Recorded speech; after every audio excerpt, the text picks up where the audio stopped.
Finalmente chegou o dia. A gente se mudou. Bom dia, Brasil. Boa tarde, Itália. Buonasera, Katusha. E Auf Wiedersehen, Deutschland. Conseguimos sair da Alemanha e vir para Milão.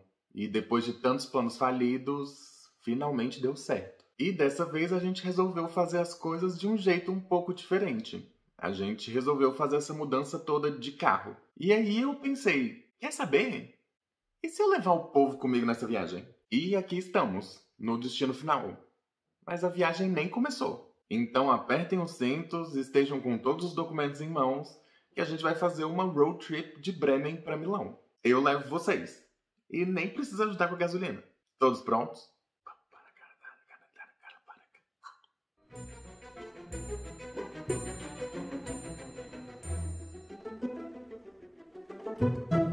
Desde o final de 2019, a gente sabia que ia ter que sair da Alemanha e vir para Itália. Mas aí veio 2020 e tudo mudou. E não só pra gente, pro mundo inteiro, né? E a gente até veio pra Itália. Mas com uma semana aqui, a gente acabou preso dentro de um quarto esperando a pandemia passar. Mas não passou. E a gente acabou voltando pro Brasil, pra ver se as coisas melhoravam. Mas não melhorou. E eu já até contei essa história todinha aqui no canal. Então se você quiser se inteirar do que aconteceu, clique ali. E aí deu 2021 e a gente acabou voltando pra Europa. Mais especificamente para Bremen, mas com a promessa de voltar para Milão. E finalmente a gente conseguiu chegar. A gente começa a nossa road trip no norte da Alemanha, mas o itinerário da viagem vai ser esse. A viagem completa de Bremen para Milão tem mais ou menos 1.100 quilômetros. Então, para não ficar tão cansativo, a gente resolveu dividir a viagem em 2 dias. No primeiro dia, indo de Bremen para Karlsruhe... Nossa, não vou saber nunca. Esse não vai sair de jeito nenhum. No primeiro dia, saindo de Bremen e indo para Karlsruhe, no sul da Alemanha, que fica mais ou menos perto da fronteira com a Suíça e com a França. E no segundo dia, fazer de Karlsruhe para Milão, passando pelos Alpes suíços. Enquanto a gente segue viagem, eu vou fazendo o guia turístico e vou contando para vocês um pouco da Alemanha. Apertem os cintos e aproveitem a vista. A Alemanha é o segundo país mais populoso da Europa, com 83 milhões de pessoas, tendo pouco mais de 1/3 da população brasileira, perdendo apenas para a Rússia em número de habitantes. Ela também é a maior economia da União Europeia e a 4ª maior do mundo, ficando atrás dos Estados Unidos, China e Japão. Ela fica na Europa Central, estando entre o Mar Báltico e o Mar do Norte, lá pertinho de Bremen, e os Alpes, no sul, que eu vou falar mais quando a gente chegar lá. Ela tem 16 estados, e hoje a gente vai passar por 4 deles. O primeiro sendo o estado de Bremen, mas que é super pequenininho. E quem tiver curiosidade sobre ele em específico, tem um vídeo todinho sobre a capital dele aqui no canal. Vou deixar o link ali em cima, é só clicar. Mas assim que a gente sai dele, a gente chega no estado da Baixa Saxônia. O nome vem da Confederação de Tribos Saxões, que viveram nessa parte do país que é basicamente plana, mas que também migraram para a Inglaterra por volta do século V. E por isso que muitas vezes a gente chama pessoas que têm descendência inglesa de anglo-saxão. Inclusive, a gente conhece a Alemanha como Alemanha, mas ela é o país europeu com maior número de nomes diferentes dependendo da língua falada. Em finlandês e estoniano, a Alemanha é Saxa e Saxamá, que vem justamente das tribos saxônias. Mas em alemão é Deutschland, que no antigo alto-alemão vem de Jutisk, que significava povo. Em espanhol, francês e português, a gente tem Alemanha, Alemanha e Alemanha, que vem das tribos Alamani. Em italiano e inglês, Germania e Germany, que vem das tribos germânicas. E ainda tem mais opções, mas que ia gastar muito tempo explicando uma por uma. E eu falando línguas que eu não sei nada, então ia ficar feio, né? Isso tudo porque até o ano de 1871 a região não era unificada, contando com várias regiões autônomas chamadas de estados principescos. Mas em 18 de janeiro desse ano de 1871, os príncipes de todos os estados alemães se reuniram em Versailles para proclamar Wilhelm da Prússia o imperador do Império Alemão. A gente vai seguindo viagem, e repare que boa parte do caminho é mato. 1/3 do país ainda é coberto por florestas e bosques. E aqui a gente entra no nosso terceiro estado alemão do dia, o estado de Hessen. Eu até tentei pegar algumas pequenas cidades no caminho, umas vilas bonitinhas e tal, mas não sei por que entre a rodovia e as cidades sempre tem uma fileira de árvore ou um muro separando as duas coisas. Não sei se pelo barulho, não sei se pela privacidade, só dá pra ir curtindo a paisagem pelo caminho se forem os campos abertos e as florestas. Mais uma vantagem daqui é a Autobahn, as rodovias alemãs, que na maioria não tem limite de velocidade. Sim, é real. Se você vê esse símbolo numa placa, significa que aquele trecho do caminho pode ser feito em qualquer velocidade. Chega a ser estranho dirigir a 150, 160 km por hora e ainda assim ver gente te ultrapassando numa velocidade muito acima da sua. Parece que do mesmo jeito que o americano vê como direito legal ter arma, o alemão entende que ele tem o direito legal de tacar-lhe o pau nas estradas e dirigir quão rápido ele conseguir. 65% das rodovias alemãs são assim, sem limites. Mas cuidado, tem trecho onde tem sim limite de velocidade, então tem que ficar esperto para não se animar demais. Mas não só de estrada que se faz o povo alemão. Eles também são muito interessados em comes e bebes. Por aqui existem 300 tipos diferentes de pão, mais de 1000 tipos diferentes de salsicha e, é claro, a cerveja, contando com mais de 1500 rótulos diferentes, e sendo considerada na Bavária oficialmente uma comida. Mas aí a gente vai chegando no nosso primeiro destino, Karlsruhe. Essa noite a gente dorme num hotel e descansa para seguir o caminho no outro dia. E antes de seguir o caminho, primeiro dá um passeio pela cidade a pé para ir fazer exame de Covid, que já vou dar spoiler, deu negativo. Mas a gente aproveita para conhecer um pouquinho da cidade. Karlsruhe é a 21ª maior cidade da Alemanha, com seus 313 mil habitantes, mas que faz dela a segunda maior cidade do estado de Baden-Württemberg, depois da capital do estado, Stuttgart. Esse estado é o nosso quarto e último estado alemão que a gente passa nessa viagem. A cidade também é onde fica a Suprema Corte Alemã, mas que por aqui é um pouco diferente. A Suprema Corte Alemã tem como foco definir o que é ou não constitucional, e definir se as instituições do governo estão cumprindo com a Constituição. Então ela não faz parte do processo de apelação judicial. Ela não tem como função ser o último recurso depois de um processo ter passado por todas as outras instâncias. Mas não só feita de burocracias, Karlsruhe também tem seus pontos turísticos, e a gente conseguiu visitar um deles, o Palácio da Cidade. Reza a lenda que depois de uma viagem de caça, o Markgraf Charles III William, Markgraf sendo um título de nobreza alemão, teve um sonho de fundar uma nova cidade. Em outra versão da história, ele queria, na verdade, construir um palácio para ficar longe da esposa dele, tendo um pouco de paz. Daí é construído esse palácio que vocês estão vendo, que seria o centro da nova cidade de Karlsruhe, que em tradução literal significa o descanso de Charles, ou a paz de Charles. Construído em grande parte de madeira pela primeira vez em 1715, o castelo foi reconstruído em 1746 em pedra, sendo o marco da criação da nova cidade. Como sempre sendo a Alemanha, durante a Segunda Guerra, boa parte da cidade foi destruída por bombardeios dos aliados. Mas logo após a Segunda Guerra, a cidade é reconstruída e se torna o endereço de uma base militar americana de 1945 até 1995, quando a base é devolvida para a cidade. E depois dessa mini visita pela cidade, é hora da gente seguir viagem. Claro, a gente pega um pouquinho de chuva, mas nada demais. Nada que atrapalhe nossos planos. A gente segue o nosso caminho até a Suíça, mas não sem uma parada na fronteira para ter uma mini taquicardia, né? Já que a gente foi parado e pediram para checar os nossos documentos.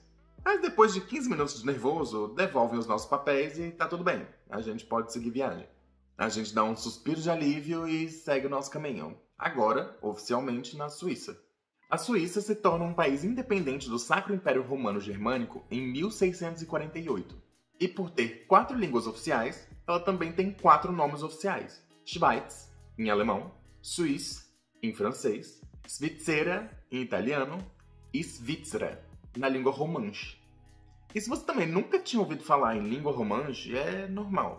A língua que descende do latim vulgar é uma língua que corre perigo de extinção, e mesmo sendo uma das línguas oficiais suíças, é falada por menos de 1% da população.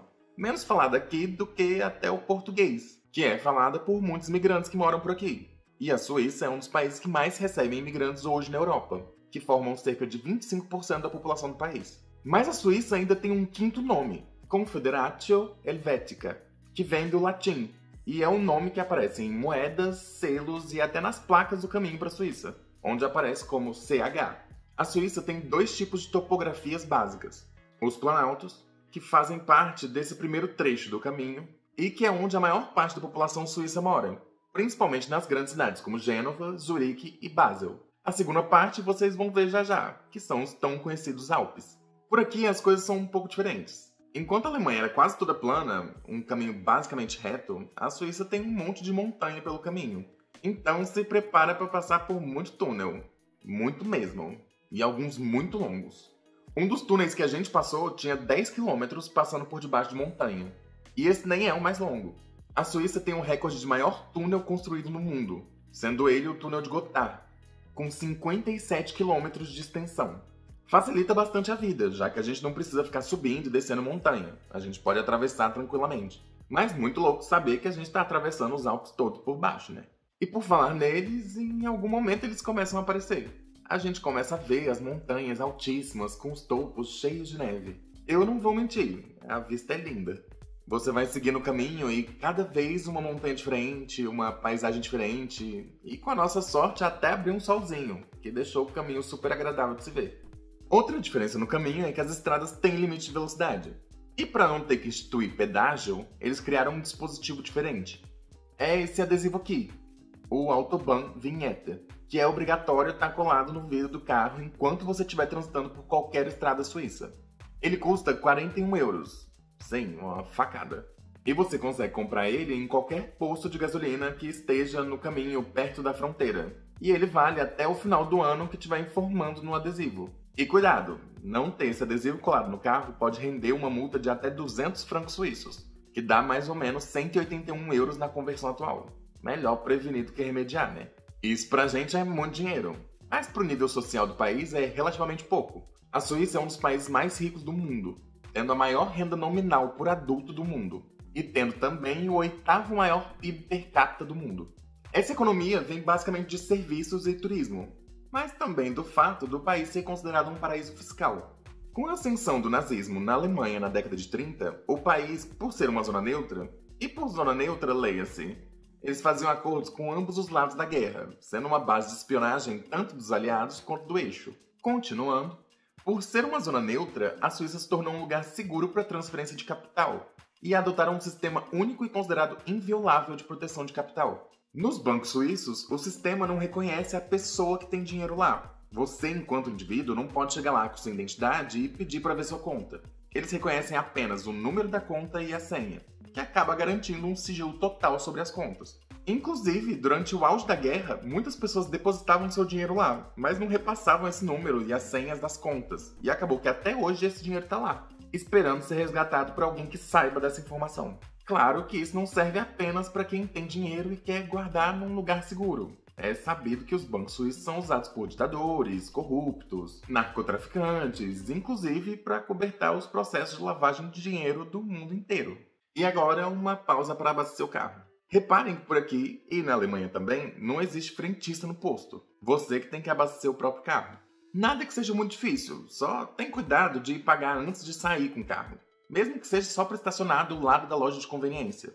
Não vá, para não levar bronca do pessoal do caixa. E por falar em posto, por aqui a gente acabou parando no posto mais chique que eu vi na vida. Suíça, né? Por trás dele, inclusive, a gente acabou achando um cantinho lindo, com uma paisagem de babá. Tem até uma pontezinha que te leva pra montanha, passando por cima de um riacho de água azul clara. Parece coisa de filme. Pode aproveitar a paisagem um pouco. Essa vista merece o atraso na viagem.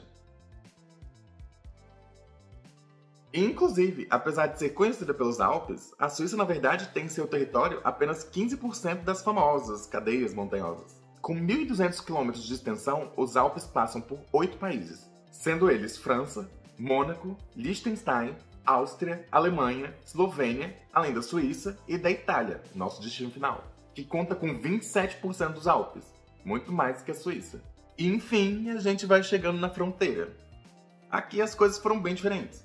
Enquanto na fronteira entre a Alemanha e a Suíça tinha controle policial, perguntas e checagem de documento, aqui na fronteira da Suíça com a Itália não tinha era ninguém. Não quiseram saber de nada da gente. Nem tivemos que parar o carro.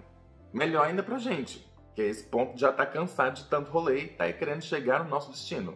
Milão, capital da Lombardia e a segunda cidade mais populosa da Itália. E com uma história imensa, de mais de 2.600 anos. Aqui acaba a nossa viagem, mas começa um rolê completamente novo pra gente. E a gente veio bastante preparado. Notem pelo tanto de coisa que a gente trouxe. Aqui a gente começa tudo de novo. Um novo país, uma nova cultura, uma nova língua e um monte de mudança por aí. Mas conforme as coisas forem andando, eu vou contando toda novidade pra vocês por aqui.